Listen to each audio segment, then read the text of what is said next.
Welcome back! Hey! So now we're talking about this last zone. That says one more zone where volcanoes can form, and that's hot spots. I wanted to make a separate video for this because I've got some pictures that I want to share with you guys. And a hot spot is an area of volcanism in the middle of a plate. So all these volcanoes that we've talked about thus far have been volcanoes that occur at the edges of plates. I want to talk for a second right now about hot spots. This spot is stationary while the plate moves across the top of it. So what you get is you get these volcanoes that pop up on separate spots in the plate as the plate moves across the hot spot. If you could imagine a flame, and as you move your hand across the top of the flame, the hot spot on your hand moves across the palm of your hand. This is what the Hawaiian Islands are, and they're a chain of islands all the way up to Midway. So at hot spots we get a type of volcano that's called a shield volcano, which is a gently sloping volcano in the shape of a flattened dome. It's built almost exclusively of gently flowing lava. They're very tall, they're very broad. These are the largest volcanoes. I'll show you a good image of that here in just a second. They form in and near the ocean. And they have a group of vents. They're not your typical second grade volcano project volcano.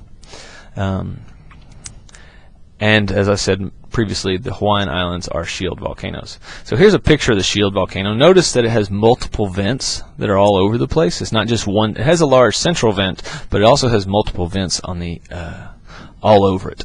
And so that's why when people say, "Oh, you went to Hawaii? Did you see the vent or the volcano?" It's hard to say, "Yeah, I saw like an opening, a single opening," because there's not really one. So this is the first picture I'll show you. This is actually when we went to the top of Haleakala when I had the opportunity to go to Maui a couple years ago, and we thought we'd be one of the few people to go up to the top and watch a sunrise at 4 a.m. We got up there and we saw all these pictures. So I was walking across the parking lot and snapped this little photo. And you can see all these people waiting on the sunrise. And here it is. That looks like me. Maybe my wife took this one. And this is as the sun came up. You look down into, this is the lava field. This is the vent of the volcano, if you will. And notice there's not like one hole where everything came out of. It just sort of oozes out of all parts. Also at the top there are telescopes. This is Science City. These are all different telescopes that are operated by different universities. They put them way up there for two reasons. One, there's no extra light from the cities. This is pretty far removed, so it's real dark at night. You don't have to worry about light interfering. And also it's high above the atmosphere, so you don't have to look through all the air to see the stars. This is down at the ocean. Notice the black sand beaches. The reason I want to pull this up is because you see that lots of people think there's a volcano on Hawaii, when in fact Hawaii is the volcano, and this is just the black sand, which is just the lava that's been ground up into sand and serves as a beach. They also have lava tubes. This is places where the lava on the outside cooled and solidified first, and then the lava on the inside continued to run, and now you have these tubes or passageways that you can crawl back in. Looks sort of like caves. Sorry about the quality of that photo. This guy was swimming back into this lava tube with his son on his back. It's crazy because you can't see anything back there. This is an active shield volcano. The reason I wanted to throw this on here is because you see this guy right here. They're not very dangerous because they're slow. They're oozing type of volcanoes. They're not the type that will blow you away like Vesuvius. Again, you can see this guy. These are the ones that are pretty to take pictures of. The lava is flowing and oozing, and as it comes down here, it cools, and it makes this, moon-like landscape. The second type of volcano that we'll talk about is a cinder cone volcano. These are steep but not very tall. They're small.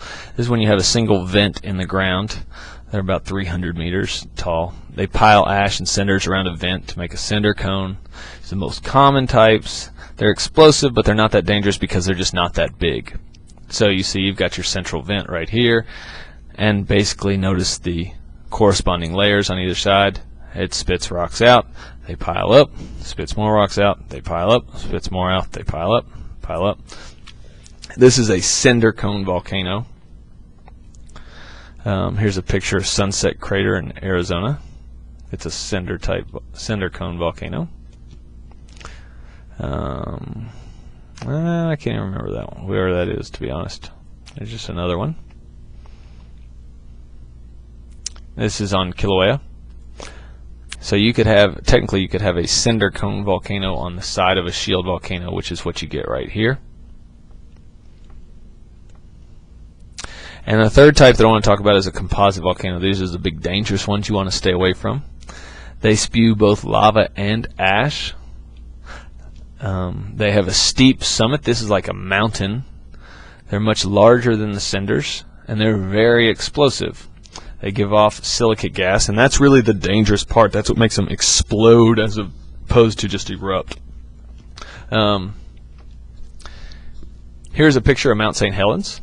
It looks just like a mountain, however it is actually a volcano.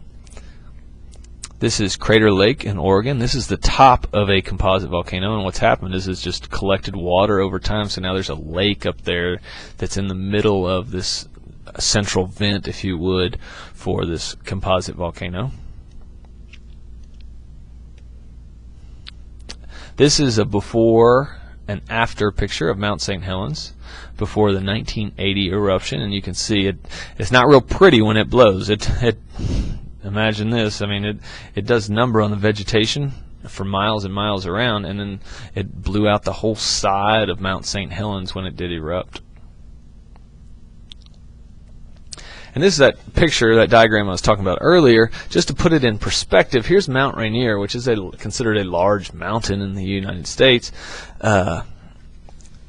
When compared to Mauna Loa, Mauna Loa is a large shield volcano. So while Mount Rainier might be 20,000 feet tall, Mauna Loa is almost twice that. However, most of it is underwater. So even though we say Mount Everest is the tallest mountain, we have to say it's the tallest mountain above sea level, because obviously these huge shield volcanoes are much larger.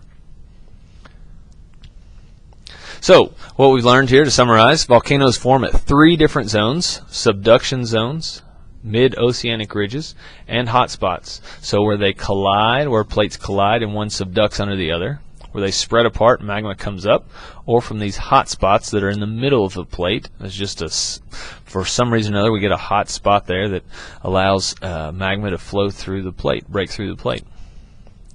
There are then 3 types of volcanoes that can form at each of those. We can get shield volcanoes like the Hawaiian Islands, cinder cones, which are smaller, just single vent volcanoes, and composite volcanoes, which are big explosive silicate gas volcanoes that you really need to stay away from. We also said there are 3 types of plate boundaries.